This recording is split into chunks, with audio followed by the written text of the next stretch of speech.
Hi friends, welcome to അസു study corner. 26/2/2026 നടന്ന CM kids scholarship LSS എക്സാമിന്റെ part 2 questions and answers ആണ് ഈ വീഡിയോയിൽ ഉൾപ്പെടുത്തിയിരിക്കുന്നത്. മലയാളത്തിലെ ചോദ്യം നോക്കാം. ഒന്നാമത്തെ ചോദ്യം, കത്തെഴുതാം. മരിയയ്ക്ക് ഒരു കത്ത്. കിളിയോട് ഗവൺമെന്റ് LP സ്കൂളിലെ 4ാം ക്ലാസ് വിദ്യാർത്ഥിയാണ് മരിയ. അടുത്തിടെ നടന്ന സ്കൂൾ കലോത്സവത്തിൽ പദ്യം ചൊല്ലൽ മത്സരത്തിൽ സബ് ജില്ലാ തലത്തിൽ മരിയ 1ാം സ്ഥാനം നേടി. സ്കൂളിന്റെ ചരിത്രത്തിൽ ആദ്യമായാണ് ഇത്തരമൊരു നേട്ടം ലഭിക്കുന്നത്. ഈ വിജയം സ്കൂളിനും അധ്യാപകർക്കും വിദ്യാർത്ഥികൾക്കും വലിയ അഭിമാനമായി മാറി. മരിയ ക്ലാസ്സിലെ എല്ലാവരുടെയും പ്രിയങ്കരിയാണ്. മത്സരങ്ങളിൽ പങ്കെടുക്കാൻ അവൾക്ക് സാധിക്കുമോ എന്ന് അവളുടെ അമ്മ പോലും സംശയിച്ചിരുന്നു. മരിയയുടെ കഴിവ് ആദ്യമായി തിരിച്ചറിഞ്ഞത് അവളുടെ നബീസ ടീച്ചറാണ്. ടീച്ചറുടെ പ്രത്യേക ശ്രദ്ധയും പരിശീലനവുമാണ് ഈ വലിയ വിജയം നേടാൻ മരിയയ്ക്ക് കരുത്തായത്. ഇനി മരിയയെ അഭിനന്ദിച്ചുകൊണ്ട് ഒരു കത്ത് തയ്യാറാക്കാനാണ് കൂട്ടുകാരോട് പറഞ്ഞിരിക്കുന്നത്. കത്ത് എങ്ങനെയാണ് തയ്യാറാക്കേണ്ടത്? ഒരു സ്ഥലവും തീയതിയും ആദ്യം തന്നെ നമ്മൾ മുകളിൽ വലതുഭാഗത്തായി നൽകണം, അല്ലേ? പിന്നെ എന്താണ് നൽകേണ്ടത്? പ്രിയപ്പെട്ട മരിയയ്ക്ക് എന്ന് പറഞ്ഞ് താഴെ നമ്മൾ കാര്യങ്ങൾ അവതരിപ്പിക്കുകയാണ് ചെയ്യേണ്ടത്. എങ്ങനെയാണ്? നിനക്ക് സുഖമെന്ന് കരുതുന്നു. കഴിഞ്ഞ സ്കൂൾ കലോത്സവത്തിൽ പദ്യം ചൊല്ലൽ മത്സരത്തിൽ സബ് ജില്ലാ തലത്തിൽ നിനക്ക് 1ാം സ്ഥാനം ലഭിച്ച വിവരം ഞാൻ അറിഞ്ഞു. സ്കൂളിന്റെ ചരിത്രത്തിൽ തന്നെ ആദ്യമായി ഇത്തരമൊരു നേട്ടമുണ്ടാക്കാൻ നിനക്ക് സാധിച്ചതിൽ ഞാൻ ഏറെ സന്തോഷിക്കുന്നു. ഇനിയും ഒരുപാട് ഉയരങ്ങളിലേക്ക് എത്താൻ നിനക്ക് സാധിക്കട്ടെ എന്ന് ഞാൻ ആശംസിക്കുന്നു എന്ന് സ്നേഹപൂർവ്വം നിന്റെ പ്രിയ കൂട്ടുകാരി. രണ്ടാമത്തെ ചോദ്യം, ഗദ്യരൂപത്തിലാക്കാം. താഴെ നൽകിയ കവിത വായിച്ച് ആശയം ചോർന്നു പോകാതെ പൂർണ്ണ വാക്യങ്ങളാക്കി എഴുതാനാണ് പറഞ്ഞിരിക്കുന്നത്. ഇനി നമ്മൾക്ക് കവിത വായിച്ചു നോക്കാം. നീ ആയിരുന്നോ, അതാണ് തലക്കിട്ട് നൽകിയിരിക്കുന്നത്. ഉച്ചയ്ക്കിവിടെ തനിച്ചിരിക്കെ വീശിയുറക്കി നീ ആയിരുന്നോ. തോട്ടുവക്കത്തൊരു കൈതപ്പൂക്കെ പൂമണം തന്നു നീ ആയിരുന്നോ. പാട്ടുപാടുന്നൊരി ചില്ലകൾക്ക് താളം കൊടുത്തു നീ ആയിരുന്നോ. നീലത്തിരകൾക്ക് നൃത്തവേഗം കൂട്ടിക്കൊടുത്തു നീ ആയിരുന്നോ. മേലേക്കുയർന്ന മേഘമാറാല തൂത്തു നീ ആയിരുന്നോ. കാട്ടുതീയിന്റെ തുടുത്ത കൈകൾ കൂറ്റം കൊടുത്തു നീ ആയിരുന്നോ. ആരാണ് എഴുതിയിരിക്കുന്നത്? രാമകൃഷ്ണൻ കുമരനെല്ലൂരാണ്, അല്ലേ? ഇനി നമ്മൾക്ക് ഇതിനെ ഗദ്യരൂപത്തിലാക്കിയാലോ? രാമകൃഷ്ണൻ കുമരനെല്ലൂരിന്റെ കാറ്റിനോടുള്ള ചോദ്യങ്ങളാണ് കവിതയിൽ ഉള്ളത്, അല്ലേ? ഉച്ചയ്ക്ക് തനിച്ചിരിക്കുമ്പോൾ കാറ്റ് വീശി എന്നെ ഉറക്കിയത് നീ ആയിരുന്നോ എന്ന് കവി കാറ്റിനോട് ചോദിക്കുകയാണ്, അല്ലേ? തോട്ടുവക്കത്തെ കൈതപ്പൂവിന്റെ മണം കൊണ്ടു തന്നത് നീ ആയിരുന്നോ എന്ന് കവി കാറ്റിനോട് ചോദിക്കുന്നു. മരച്ചില്ലകൾക്ക് താളം നൽകിയത് നീ ആയിരുന്നോ എന്ന് കവി കാറ്റിനോട് ചോദിക്കുന്നു. തിരമാലകൾക്ക് വേഗം നൽകിയതും മേഘങ്ങളെ നീക്കിയതും കാട്ടുതീക്ക് ശക്തി കൂട്ടിയതും കാറ്റായിരുന്നോ എന്ന് കാറ്റിനോട് തന്നെ കവി ചോദിക്കുകയാണ്. ഇനി ഇംഗ്ലീഷിലെ ചോദ്യം നോക്കാം. Tom wished to participate in the food fest to be held at his school. ടോമിന് അവന്റെ സ്കൂളിൽ നടത്തുന്ന ഫുഡ് ഫെസ്റ്റിൽ പങ്കെടുക്കാൻ ആഗ്രഹമുണ്ടായി. He decided to prepare a mango milk shake. അവൻ ഒരു മാംഗോ മിൽക്ക് ഷേക്ക് ഉണ്ടാക്കാനാണ് തീരുമാനിച്ചത്. He kept everything ready on the kitchen table. അവൻ കിച്ചൺ ടേബിളിൽ എല്ലാം റെഡിയാക്കി വെച്ചു. ഇനി first question, list out the ingredients and the utensils or appliances need for preparing the mango milk shake. Mango milk shake ഉണ്ടാക്കാൻ ആവശ്യമായിട്ടുള്ള ഉപകരണങ്ങളും ചേരുവകളും കൂട്ടുകാരോട് ലിസ്റ്റ് ചെയ്യാനാണ് പറഞ്ഞിരിക്കുന്നത്. എന്തെല്ലാമാണ് ingredients? Ripe mango, milk, sugar, ice cubes. ഇനി യൂട്ടൻസിൽസ് ഓർ അപ്ലയൻസസ് എന്തെല്ലാമാണ് വേണ്ടത്? Mixer or blender, knife, cutting board, glass. ഇനി second question, help Tom prepare a recipe for making the mango milkshake. Mango milk shake ഉണ്ടാക്കാൻ ആവശ്യമായിട്ടുള്ള recipe കൂട്ടുകാർ ടോമിന് തയ്യാറാക്കി കൊടുക്കാനാണ് പറഞ്ഞിരിക്കുന്നത്. എങ്ങനെയാണ്? First, wash and peel the ripe mango. Cut it into small pieces. Next, put the mango pieces, milk, sugar and ice cubes into a mixer. Next, blend it well until smooth and creamy.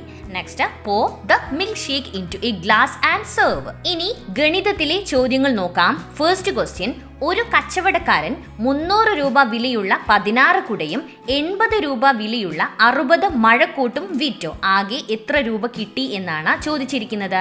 ഇങ്ങനെയാണ് നമ്മൾ കണ്ടെത്തുന്നത്. 300 രൂപ വിലയുള്ള 16 കുടകൾ വിറ്റപ്പോൾ എത്രയാണ് കിട്ടിയിരിക്കുന്നത്? 300 × 16 = 4800 രൂപയാണ്, അല്ലേ? ഇനി 80 രൂപ വിലയുള്ള 60 മഴക്കോട്ട് വിറ്റപ്പോൾ എത്രയാണ് പൈസ കിട്ടിയിരിക്കുന്നത്? 80 × 60 = 4800 രൂപയാണ് അല്ലേ? ഇനി കച്ചവടക്കാരന് ആകെ ലഭിച്ചിരിക്കുന്ന രൂപ എത്രയാണ്? 4800 + 4800 = 9600 രൂപയാണ്. ഇനി അടുത്ത ചോദ്യം, റഷീദ് ഇതേ കടയിൽ നിന്നും 2 കുടയും 2 മഴക്കോട്ടും വാങ്ങി. അയാൾക്ക് എത്ര രൂപ ചെലവായി? നമുക്കറിയാം ഒരു കുടയുടെ വില 300 രൂപയാണ് അല്ലേ? അങ്ങനെയുള്ള 2 കുടകളുടെ വില എത്രയായിരിക്കും? 300 × 2 = 600 രൂപയാണ് അല്ലേ? നമുക്കറിയാം മഴക്കോട്ടിന്റെ വില എത്രയാണ്? 80 രൂപയാണ് അല്ലേ? അങ്ങനെയുള്ള 2 മഴക്കോട്ടുകളുടെ വില എത്രയായിരിക്കും? 80 × 2 = 160 രൂപയാണ് അല്ലേ? അങ്ങനെയാണെങ്കിൽ റഷീദിന് ആകെ ചെലവായിരിക്കുന്ന രൂപ എത്രയാണ്? 600 + 160 = 760 രൂപയാണ് ആകെ ചെലവായിരിക്കുന്നത്. ഇനി അടുത്ത ചോദ്യം, അമല 99 രൂപയ്ക്ക് 3 നോട്ട് ബുക്ക് വാങ്ങി. ഒരു നോട്ട് ബുക്കിന്റെ വില എന്താണെന്നാണ് ചോദിച്ചിരിക്കുന്നത്. ഒരു നോട്ട് ബുക്കിന്റെ വില കണ്ടെത്താൻ എന്താണ് നമ്മൾ ചെയ്യേണ്ടത്? ആകെ വിലയിൽ നിന്നും ആകെ നോട്ട് ബുക്കുകളുടെ എണ്ണം ഹരിച്ചു നോക്കിയാൽ മതി അല്ലേ? എങ്ങനെയാണ്? 99 ഹരിക്കണം 3 = 33 രൂപയാണ് ഒരു നോട്ട് ബുക്കിന്റെ വില. അടുത്ത ചോദ്യം, സ്കൂൾ ഗണിതമേളയ്ക്കായി താരയും കൂട്ടുകാരും കാർഡ്ബോർഡ് ഉപയോഗിച്ച് വിവിധ രൂപങ്ങൾ ഉണ്ടാക്കുകയാണ്. താരയുടെ കയ്യിലെ കാർഡ്ബോർഡിന്റെ ചിത്രം നോക്കൂ.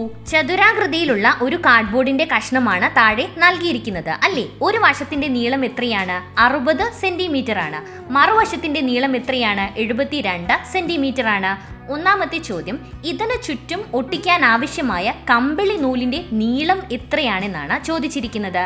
എങ്ങനെയാണ് കണ്ടെത്തുന്നത്? എതിർവശങ്ങളുടെ നീളങ്ങൾ തുല്യമാണല്ലോ. അങ്ങനെയാവുമ്പോൾ 72 + 72 + 60 + 60 = 264 സെന്റിമീറ്റർ ആണ് അതിന് ചുറ്റും ആവശ്യമായിട്ടുള്ള കമ്പിളി നൂലിന്റെ നീളം. ഇനി അടുത്ത ചോദ്യം, 50 സെന്റിമീറ്റർ 20 സെന്റിമീറ്റർ വലിപ്പമുള്ള കാർഡ്ബോർഡിൽ നിന്നും മീര 20 സെന്റിമീറ്റർ നീളമുള്ള സമചതുരം മുറിച്ചു മാറ്റിയ സമചതുരത്തിന് ചുറ്റും കളർ ടേപ്പ് ഒട്ടിച്ചു. എത്ര നീളത്തിലാണ് ടേപ്പ് ഒട്ടിച്ചത് എന്നാണ് ചോദിച്ചിരിക്കുന്നത്. നമുക്കറിയാം സമചതുരത്തിന്റെ വശങ്ങളെല്ലാം തുല്യമായിരിക്കും അല്ലേ? അങ്ങനെയാവുമ്പോൾ 20 + 20 + 20 + 20 = 80 സെന്റിമീറ്റർ നീളത്തിലാണ് ടേപ്പ് ഒട്ടിച്ചിരിക്കുന്നത്. ഇനി അടുത്ത ചോദ്യം, സമചതുരാകൃതിയായ കാർഡ്ബോർഡിന് ചുറ്റും ഒട്ടിക്കാൻ 100 സെന്റിമീറ്റർ നീളമുള്ള നൂല് വേണം. എങ്കിൽ ഈ കാർഡ്ബോർഡിന്റെ ഒരു വശത്തിന് എത്ര സെന്റിമീറ്റർ നീളമുണ്ട് എന്നാണ് ചോദിച്ചിരിക്കുന്നത്. നമുക്കറിയാം സമചതുരത്തിന്റെ വശങ്ങൾ എത്രയാണ്? 4 വശങ്ങളാണ് അല്ലേ? 4 വശങ്ങളും തുല്യമായതായിരിക്കും. ആകെ 100 സെന്റിമീറ്റർ നീളമാണല്ലോ ഉള്ളത്, 4 വശങ്ങളുമാണ് അല്ലേ? അങ്ങനെയാവുമ്പോൾ ഒരു വശത്ത് ആവശ്യമായിട്ടുള്ള നൂലിന്റെ നീളം എങ്ങനെ കണ്ടെത്തും?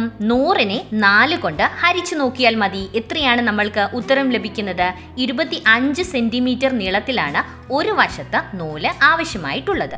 ഇനി പരിസര പഠനത്തിലെ ചോദ്യങ്ങൾ നോക്കാം. ഒന്നാമത്തെ ചോദ്യം, വായുവിന് ഭാരമുണ്ട്. ഇത് തെളിയിക്കുന്ന ഒരു പരീക്ഷണം രൂപകൽപ്പന ചെയ്ത പരീക്ഷണ കുറിപ്പ് തയ്യാറാക്കാനാണ് പറഞ്ഞിരിക്കുന്നത്. കൂട്ടുകാരുടെ മോഡൽ ക്വസ്റ്റ്യൻ പേപ്പറിൽ വന്ന അതേ ചോദ്യം തന്നെയാണ് ഇവിടെയും വന്നിരിക്കുന്നത് അല്ലേ? എങ്ങനെ നമ്മൾക്ക് പരീക്ഷണ കുറിപ്പ് തയ്യാറാക്കാം? പരീക്ഷണത്തിന്റെ പേരെന്താണ്? വായുവിന് ഭാരമുണ്ടോ. ലക്ഷ്യം എന്താണ്? വായുവിന് ഭാരമുണ്ടോ എന്ന് കണ്ടെത്തുന്നത്. ഇനി സാമഗ്രികൾ എന്തെല്ലാമാണ് ആവശ്യമായിട്ടുള്ളത്?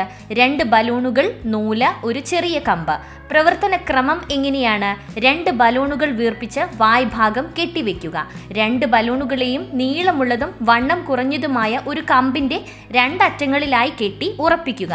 കമ്പിൽ നൂൽ കെട്ടി ബലൂണുകളെ തുലനം ചെയ്ത് നിർത്തുക. ഒരു ബലൂണിലെ മാത്രം കാറ്റ് സൂചി കൊണ്ട് കുത്തി പുറത്തു കളയുക. നിരീക്ഷണം എന്താണ്? കാറ്റ് പുറത്തു കളഞ്ഞ ബലൂണിന്റെ മറുവശത്തെ ബലൂണിലെ വായുവിന്റെ ഭാരം കാരണം ആ ബലൂൺ താഴുന്നു.